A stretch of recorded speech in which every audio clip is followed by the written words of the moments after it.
This podcast is a proud member of the Paranormality Podcast Network.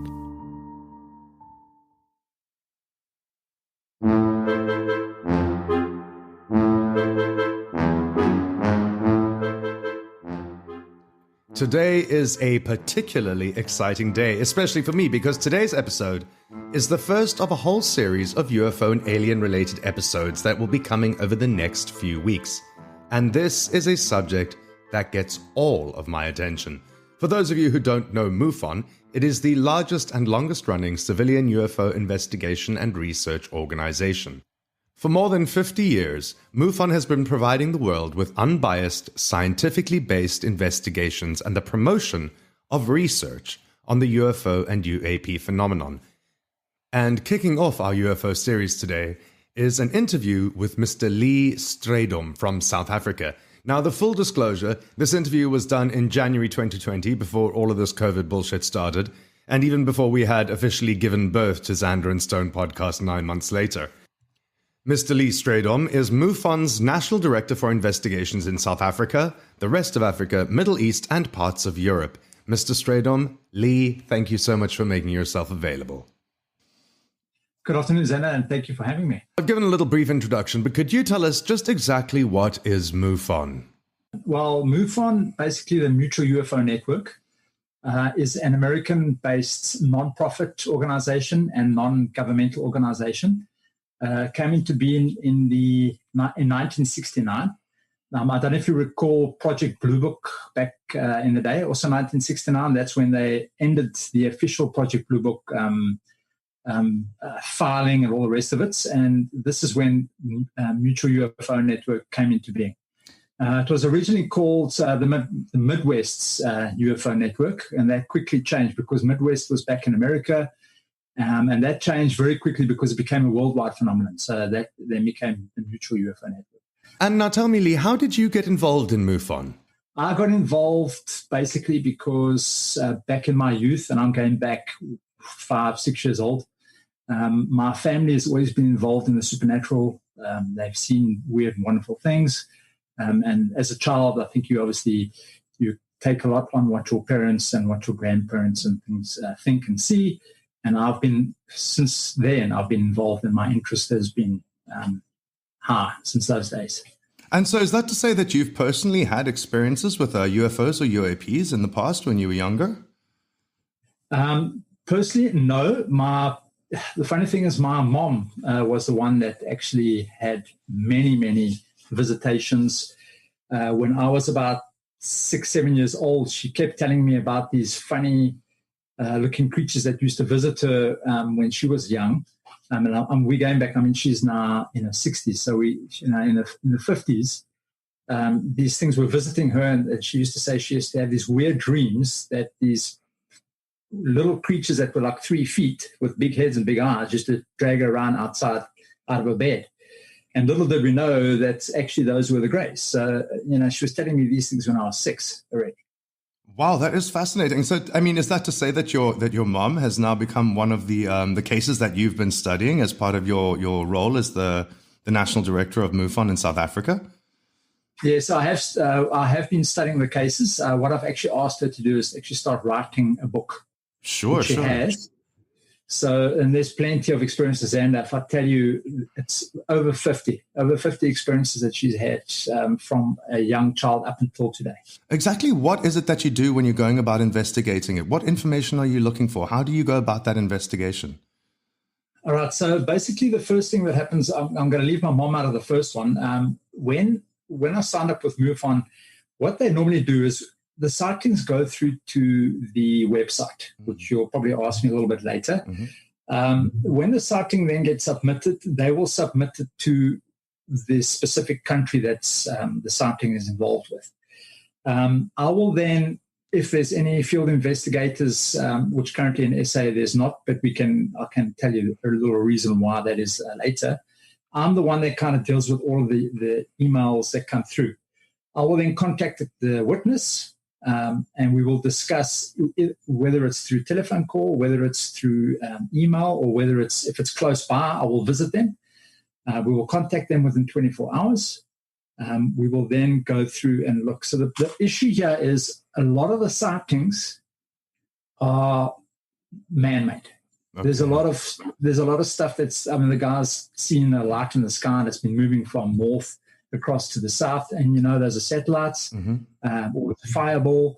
So most of the things, unfortunately, that come through the MUFON site are all man-made stuff. It's very rare that you get something that's not. And how is it that you determine whether or not it's man-made or whether it's something unidentified? Is it that, do you have like a record of all the satellites that are passing over? What is it that you're looking for? Whether it's a credible one or something that might not have an actual unidentified element to it? Well, look, in the descriptions that the people normally fill out, because there is a form that you fill out on the MUFON site when you're reporting your UFO sighting. And there's things that I look for example, like anomalous movements. Satellite moves in one trajectory and it stays in that, whether it's north, south, east, west, whichever way it is. It moves in one continuous pattern and it moves at one continuous pace. You might have satellites that move a little bit quicker, some a little bit slower. Some are a little bit closer to Earth, some a little bit further up. But they generally have, they have a movement. So if they say they saw one moving across from one side to the other side, it's a satellite. When you start hearing things where it was doing zigzag shapes or it shot straight up and then it dropped and then it moved to the left, to the right, then you start dealing with anomalous movements. And then you start having this aerial phenomenon, which is the UAPs. Okay. Now, just going back to something you said there earlier, you said that you'll explain a bit why there aren't any field investigators in South Africa. That immediately piqued my interest. Why is that? Because our sightings are so low. Okay. I've had a lot of interest from people that have asked to be field investigators, and I'm one of these people as well. I'm not going to just say, okay, go to MUFON, spend the money, become a field investigator, and you sit doing nothing. We're having literally a sighting a month, if that. And I don't want people wasting their money. So what I've done is I've actually opened up a WhatsApp group in South Africa. Currently, there are, I think it's 12 of us. So all the guys that have asked and have been interested in any of the field investigation work, I've asked them to join the WhatsApp group, and we can kind of discuss things between us. And if sightings come up, we can talk about it. They show videos, those kind of things. So kind of I've done that on my own. Okay. And just, how frequent are sightings in South Africa? I understand, obviously, I've looked on the MUFON website, and I think I've seen a total of 86 different sightings, I think is the number I counted. How often do you get sightings in South Africa? Often, or even if they're not legitimate sightings, even if it's maybe, like you say, a satellite or something, how often are they reported? Once a month, if that. Yeah.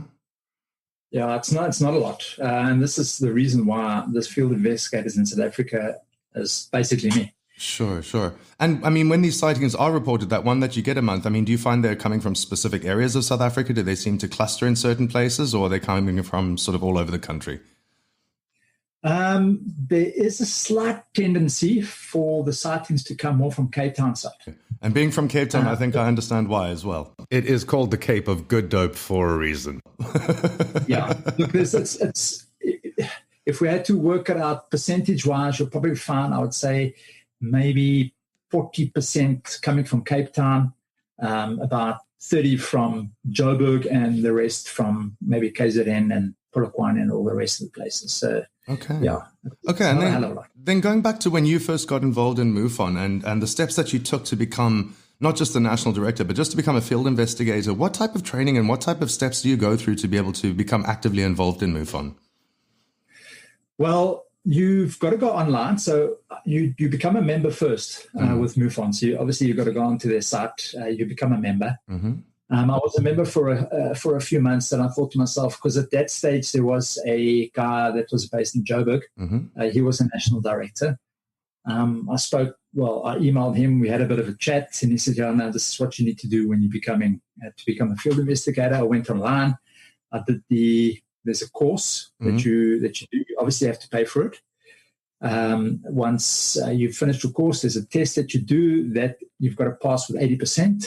And then if you pass, you become a field investigator.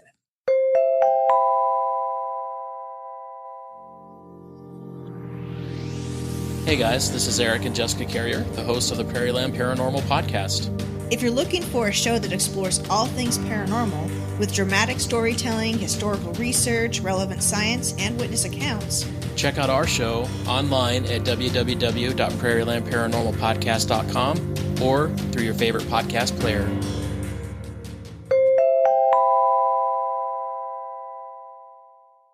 Of the reports that you have been receiving in South Africa, I mean, do you have any active cases at the moment that you are following up as legitimate UFO or UAP phenomenon reports? Well, the current one that I'm busy with now is a guy that's out in, you remember the Drakensberg? Yes. He's based in that area, but it's not so much of a UFO, but more of these orbs that have been appearing in his garden. And he's got this camera that takes photos every 2 or 3 minutes, and it's like full with orbs. But the problem with that, though, is you've got issues of raindrops, you've got issues of dew, you've got issues of moisture, and those kind of things that can actually cause that on your camera. And assuming it wasn't one of these particles, it wasn't a water drop, it wasn't a dust particle, it wasn't an insect flying by, assuming it was something otherworldly, do you have any theories on what those orbs might be? Sure. Quite a question. There is a race of beings apparently called the sphere beings. Okay. If any of the guys have actually been watching any of the Cosmic Disclosure videos, there's a guy by the name of Corey Good. Mm-hmm. He speaks at length about the sphere beings and they're appearing in spheres to people. But in this case, it's not one. There's like 1,000 on this in the photo. So that's why I kind of put it off to more dust particles and the likes. Sure. Now, Lee, you said there that they're an alien race, and I think most people think that they are just the gray aliens, that standard type of Hollywood alien that we're all kind of used to seeing in all sorts of different depictions, whether it's on film or in pictures or, TV shows. But you've mentioned now that the orbs that people are seeing are aliens.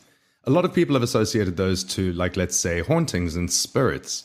I'm interested to hear a little bit more about these different alien races. Can you go a bit more in depth about that? The various alien entities or beings that we can say there's plenty. There's plenty. It's not just one kind. I think there was a Russian guy that did some research back in the 40s, and he already came up with 80 different types of beings that are apparently visiting Earth. Now, you must remember, if we look at, let's go back to a program that I'm sure everybody is familiar with, which would be the Star Trek series. Okay, and if you have a look at how many beings that the guys deal with on occasion, you're kind of getting the feel this is exactly what we're dealing with. So the Greys, there's various. You've got the Greys that work for the reptilians, and you've got the Greys that work for the Nordics. You've got the Greys. So the Greys, in my opinion, are not living. They're almost like a biomechanical organism. So they're almost robotic, if that makes any sense. So it depends on which side. It depends who they're working for. It depends on. It's a lot. That question to try and answer that in one sort of sentence it's going to be a bit difficult. Sure. Okay. So coming back to South Africa. Are there any UFO or UAP events in South Africa that you think should have received more global attention or media attention, whether they be now or in the past? There was a UFO, apparently, a downed UFO. I think this was back in the 60s when the South African Air Force, and it was still pretty good. But apparently that was in conjunction with the US military. They shot down, I think it was in the Karoo. They shot a UFO, but the US got hold of that within a space of 2 or 3 days, took that back to America, and that was gone. I think we gave it over to them for promise of technology. Yes, I've actually heard a very similar thing, that it was shut down. I believe that there were life forms on board that were taken to the hospital in Cape Town called Groote Schuur Hospital. That's what I had read.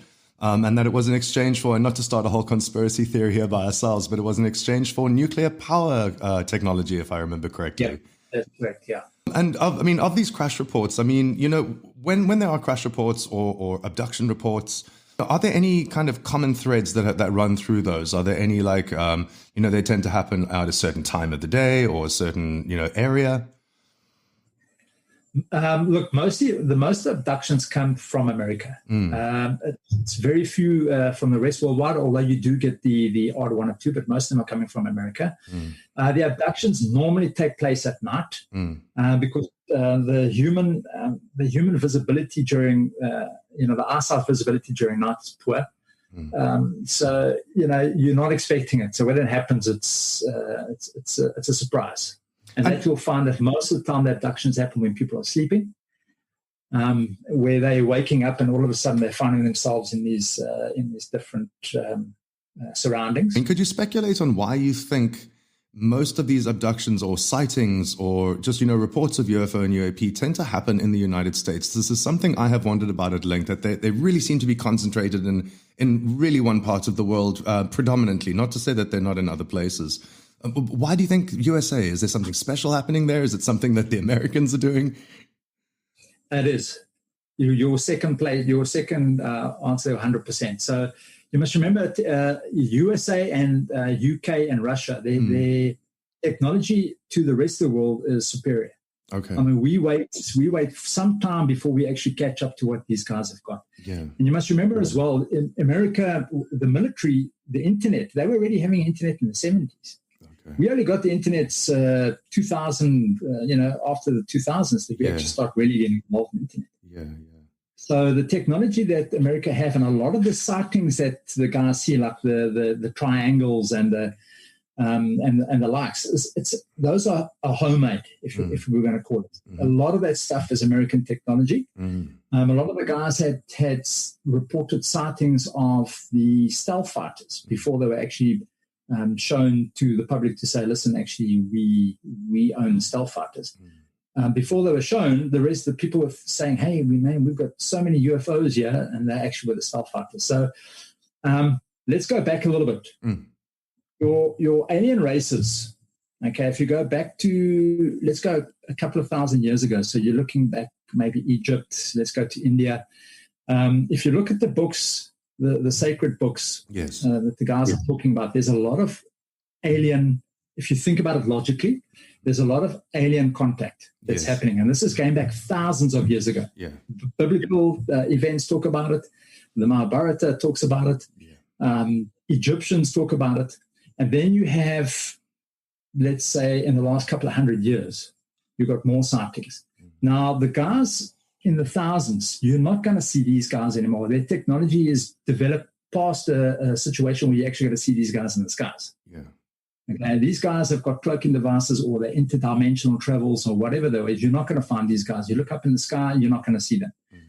The civilizations that are close to where we are in proximity, and their technology may be 100, 200 years ahead of us, this is how we're seeing these guys, because they're still appearing to us. They haven't got to that period where they can do the dimension travel. I see. It's a huge, that's what I'm saying. It's a very big topic to cover, But, honestly, you've actually given me a new perspective to look at it there, because I've never really considered, I've always thought of like the UFO, UAP, ET visitations and all of those sorts of things. I've always kind of lumped it into one basket. And even though I was aware of there potentially being different races of, extraterrestrials, it kind of never really resonated with me that even though there are different races, that they would actually be in different stages of their own development as a species as well. And you've just given me some really good food for thought there, because the Greys, not the Greys, but like you said, the Nordics might be at a different developmental stage in with their technology and things like that than another race might be. Do you have any opinion on the most advanced race of ET that would be visiting us? I've got to try and remember, but there are the Arcturians. They're apparently hundreds of thousands of years old. Okay. These guys are able to transform almost into ethereal bodies. So a lot of times people see entities where they start putting them off as ghosts or things that appear to them in their houses. These guys don't need craft to ride around in. They've actually developed to such a point now where they're able to travel through the dimensions, through their ethereal bodies. Do you understand? So for me, I think there may be older races, but the Arcturians are very, very old. The reptilians, believe it or not, that have been living on Earth apparently for the last 500,000 years, they probably the oldest that have been living on Earth. So they were here before us. There's races that are far older than you can ever imagine. And if you look, let's go back to Egypt. The pyramids in Giza, they're perfect. They're lining up with the dimensions, they're equivalent to the dimensions around the Earth. And if you have a look at these things, no one could get them right. And the problem is people have got it backwards. The pyramids that were built, like your pyramids in Djoser, your step pyramids, they didn't come before those pyramids. Those pyramids were already there. When the Egyptians arrived, they tried to replicate those pyramids, and they couldn't do it.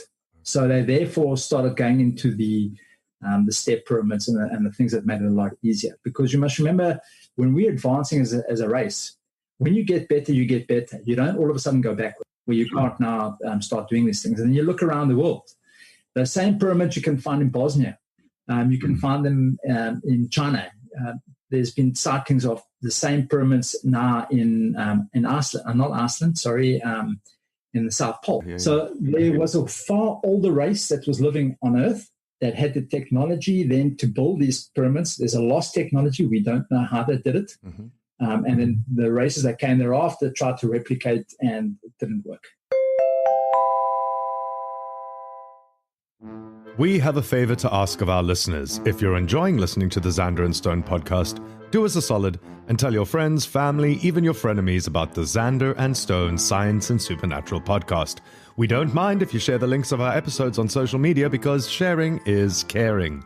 While you're at it, hit that subscribe or follow button on your podcast app and leave us a comment and a rating.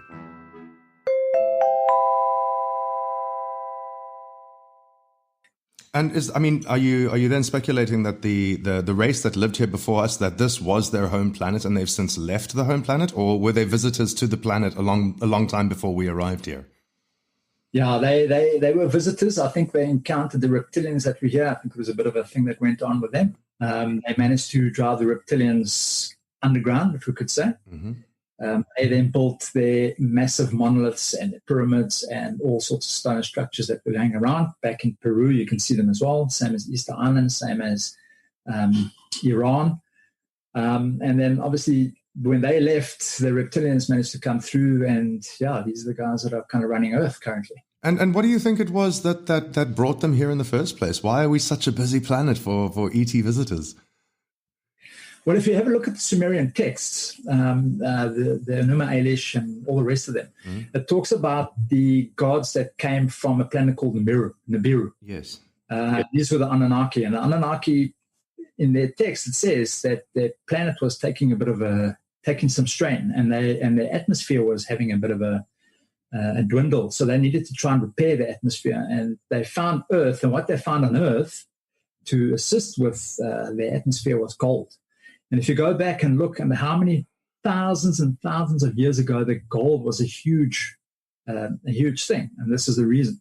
These guys were mining gold back about 30,000 years ago already.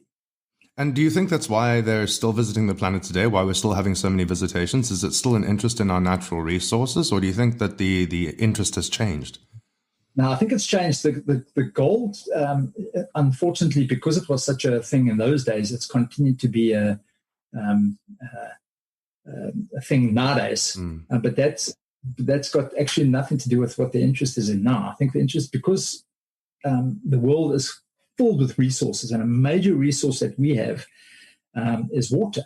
Okay. Now, 70% of our Earth is covered in water, and apparently a lot of the tech that a lot of the alien races use is water for their boosters, their flying crafts. So they don't need petrol and all those kind of things anymore. These guys can actually use water. Okay, so they're actually converting water into a fuel, probably, I assume, extracting the hydrogen from it. Yeah.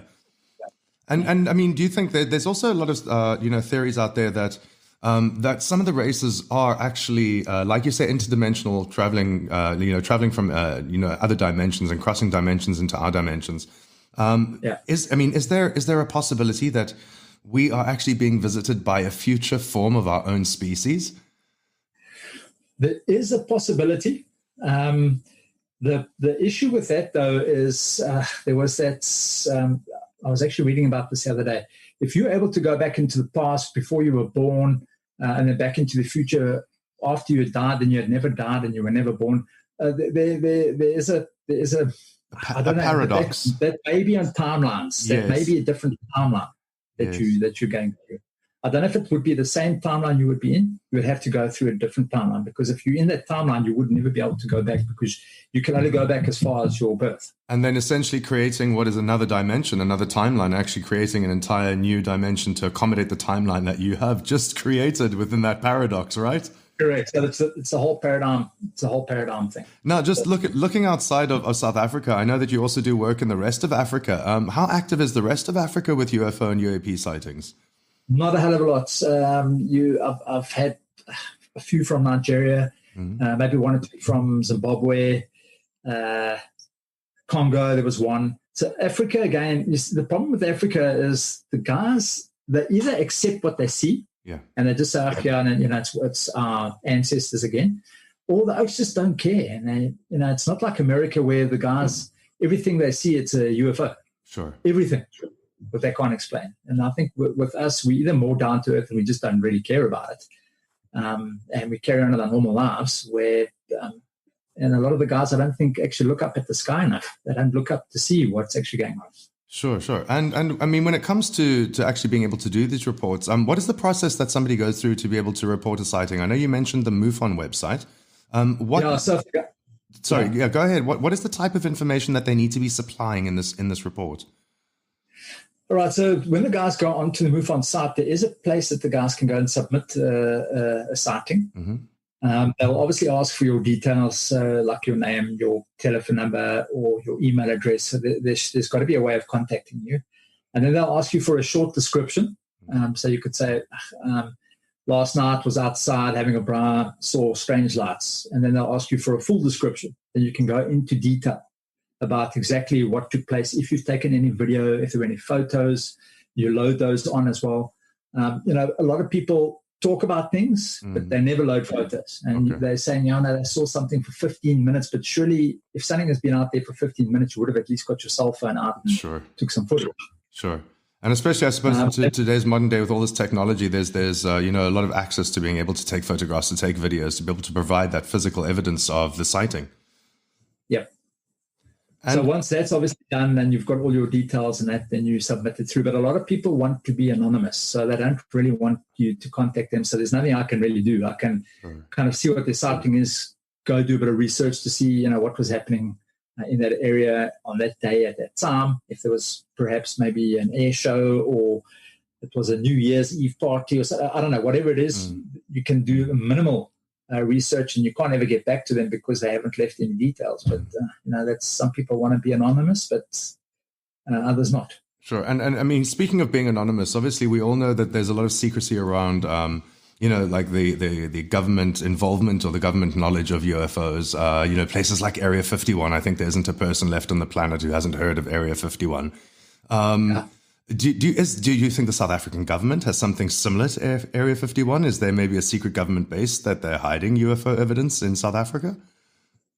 Xander, I think perhaps maybe in the 70s and early 80s, that may have been the case. Unfortunately, today, that's going to be a negative. Okay.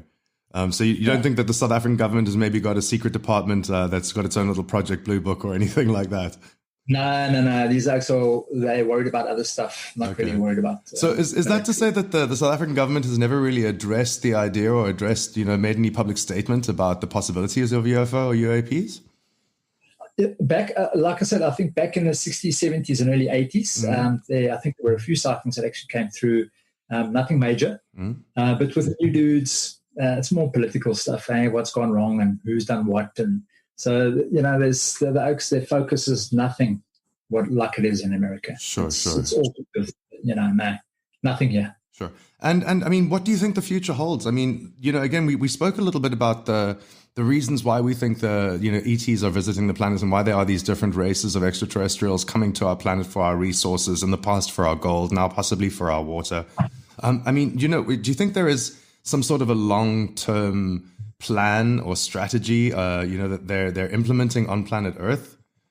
Yes, I think so. It also depends on which race you're talking about. So apparently the blue avians, which are the spherical, the sphere race, they are interested in our development, our spiritual development. And I think they've been pushing that agenda to get us awake about what's going on, about ourselves, about spirituality. And you'll notice probably from around about the 90s up to today, there's been a change. It's not all just religious things going on. There's a lot of spiritualism that's come into the world. If you go into any bookstore, if you're going to the libraries, you'll find a lot more on spiritualism, where prior it would either be Catholic, Christian, or Muslim. That was it. There was nothing really. Now it's huge. It's actually a big thing. So I think there's a lot of the guys that are interested in our development, and once we get to a certain point, we can then start joining them on the different levels and the different dimensions and those kind of things. And then you've got on the other side of the coin, you've got the reptilians who are not too keen on us developing to these points, and they would prefer to keep us under thumb. Because obviously we're their workforce, and without us, they're not going to have the lives and the stuff that they get currently from us. So they would prefer to keep us down. They don't want us to know about these, to look within to find the answers. They would rather have us stuck where we are. We interrupt your regular programming to bring you one quick reminder. Our big goal, to end off 2020 with a nice big positive bang, is to get onto the podcast magazine Top 50 Podcasts. And to do that, we need your help. The awesome part is that it's the votes from listeners that will get us there. So your vote really, really counts. All you have to do is click the link in the show notes below and vote for Xander and Stone Podcast, hosted by Xander and Stone, and hit send. Super simple. Show notes, click the link, write Xander with an X, Xander and Stone Podcast, hosted by Xander and Stone, and hit send. It would mean so much to us, even just to make it onto that list, and we really need your votes. So be awesome and vote for Xander and Stone. You know, when you say that they're trying to keep us down and they're trying to keep us as their workforce, what are we doing for them as their workforce? I mean, obviously we're as a species, we're unaware of the fact that we might be, well, I won't say we all are. Most of us are blind to the fact that we're a workforce, but there do seem to be a few enlightened people who are kind of catching on to this. What is the job that we're performing? What are we doing for them? Well, what's the thing that makes the world go round currently? It's all money. It's all money, yeah. It's wealth. So whatever they can, you must remember these guys, these top guys, they own everything on the planet. So you're looking at whether it's all the money, we're harvesting their food for them. Some of the guys, we actually may be their food. So we are actually stuck in this. Look, although we might be aware of it, there's not a lot that we can do about it, because when you have one or two people that kind of stand up and say, "Hey, listen, man, we need to be looking within ourselves, and we need to start progressing. We need to start developing ourselves." Not many people take notice. You know what I mean? So, although you can say, "Yeah, but one person can change the world," not really. You need to have a force. You need to almost have an army. And I'm not saying an army where you take up arms. I'm saying an army of people that stand together and start dictating where we should be. Now, you mentioned there that they're in the top, they're in the elite part. It's money, and they're seeking wealth and power. Could you elaborate a bit on that? Do you have any indication as to who we're talking about? Okay, if I'm sure a lot of guys that listen to your show will know David Icke. Yes. David goes on a lot about especially the royals. Yes. The royals are connected to almost the world. They're connected to every single president, to every single hierarchy. The royals are involved. And he mentioned something at one of the interviews that they were having with the Queen. I think it was some years back. And there was almost a shape shift for a second and back. And he noticed it, and he videoed it, and he spoke about it. He wrote books about it. But it's not, it might seem far-fetched and think, really, these guys got it. But it's not. It's not far-fetched, because if you look at where we are, if you look at our lives, and if you look at where the elite are, you might not believe that these guys may be reptilians, but you believe that these guys are not the good guys. He's also, I believe, suggested that we were kind of genetically altered or genetically modified into the species that we are now. Is that connected to the reptilians as well, or am I thinking of a different species? No, so those would, the way we were genetically modified would go back to the Sumerian gods, the Anunnaki. Ah, yes. I think it was Enki and Enlil. Enki was the one Enki and his wife were the ones that created. So when they arrived, there was this, you could say, a type of ape-man type thing that was living on Earth. Yeah. And when they arrived, they were the ones that were doing all the work. They were the ones that were mining. They were the ones that were doing agriculture. They were the ones that were doing everything. And they started complaining, and they said, listen, man, we're getting tired. This is not what we're here for. We should be doing other things. And they eventually decided to create a being that can do the work for them. Okay. And this is where we came into the context. So this goes back already to now we are their slaves type thing. And it kind of all links back into the Bible. It links back into, things link. And you can actually, if you study long enough, you can actually see a common thread throughout all the biblical texts, the holy texts that talk about the same things. Just people kind of misunderstand and don't really know what they're looking for. But if you know what you're looking for, you can actually see the common thread. So is that to say that you'll notice threads and similarities between the different world religions through different ancient texts? Is that what you mean? Yeah. So if you look at the Christian, the Jewish, and the Muslims, they all derive from Abraham. Okay. Abraham he was the guy that actually came up with the first 5 books of Genesis.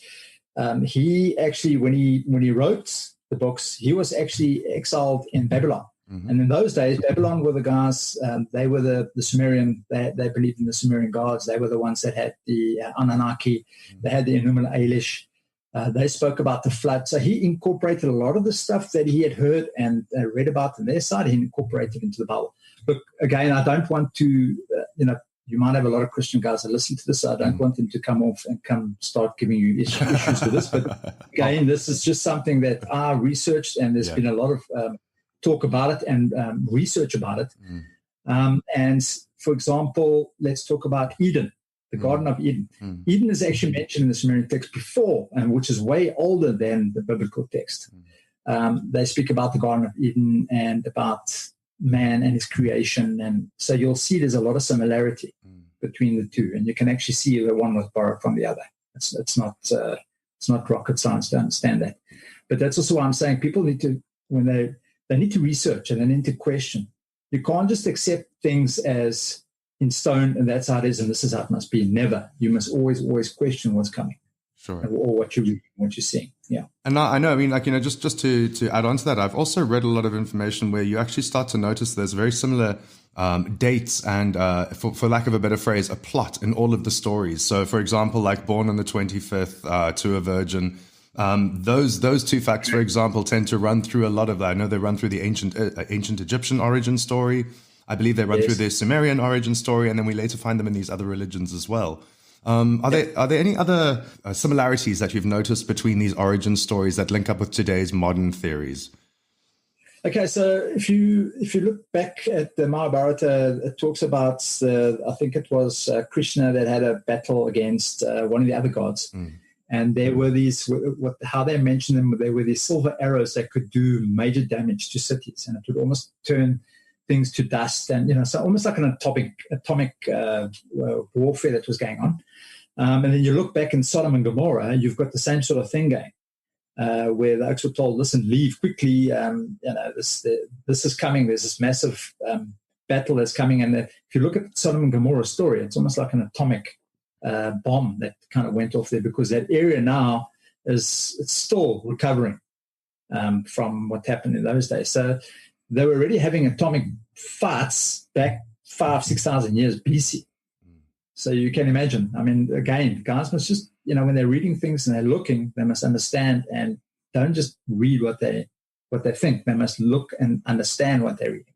Yeah, and I think obviously with the archaeological discoveries that they're making these days, places like Göbekli Tepe in Turkey, and indeed even looking at places like Mohenjo-Daro in Pakistan, where there's evidence that the history as we know it is far older than what our history has been teaching us.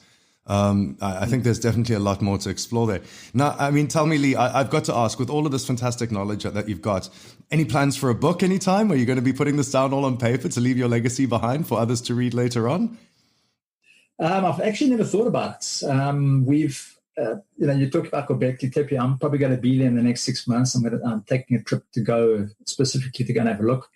But I've been to places like Easter Island. I've been to Sacsayhuaman. I've been to Stonehenge. I've been to Giza. I've been to all the places that, there's a program that comes on, and I'm sure you've seen it, called Ancient Aliens. Of course. All right. So I'm a huge fan of Ancient Aliens. And look, there's a lot of the stuff that can be explained, but there's a lot that can't. And again, you've got to just take things in context. You've actually got to go and visit these places yourself and actually see. And then you'll understand. When you're standing next to these megaliths, you'll then understand. And then you'll question. But as far as the book goes, I've never actually thought about it. Maybe. Maybe give it some thought. And I think just one word that you in your last answer there, one word that you said there really stood out to me. It's that you need to question. And I think, even you find with a lot of these shows like Ancient Aliens, or when you read Zachariah Sitchin or Eric von Daniken, there's an awful lot of question marks, right? So we're constantly questioning, what is the origins? What do we know? How can we challenge what we already know?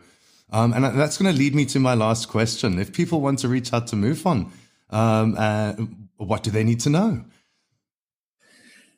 Well, if they want to go through to MUFON, it's www.mufon.com. There's a lot that happens on there. So they've got UFO sightings, they've got events that are coming up, and obviously everything's in America. Obviously, if you're wanting to submit a sighting, you can do it there as well. If you want to become a field investigator, you can do it there as well. So, MUFON's been going for, as you mentioned, for over 50 years.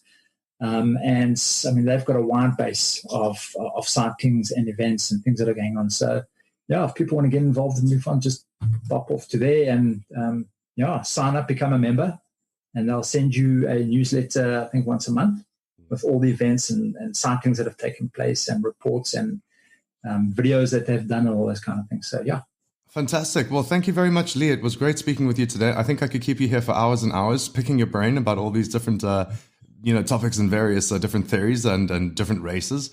And I do hope that you'll come back and join us again sometime. Yeah, 100%. Whenever you need me. Fantastic. Thank you very much, Lee. We hope you enjoyed today's episode. If you want to reach out to us and tell us your story, you can go and leave us a voice note on the Xander Stone website by following the link in the show notes below.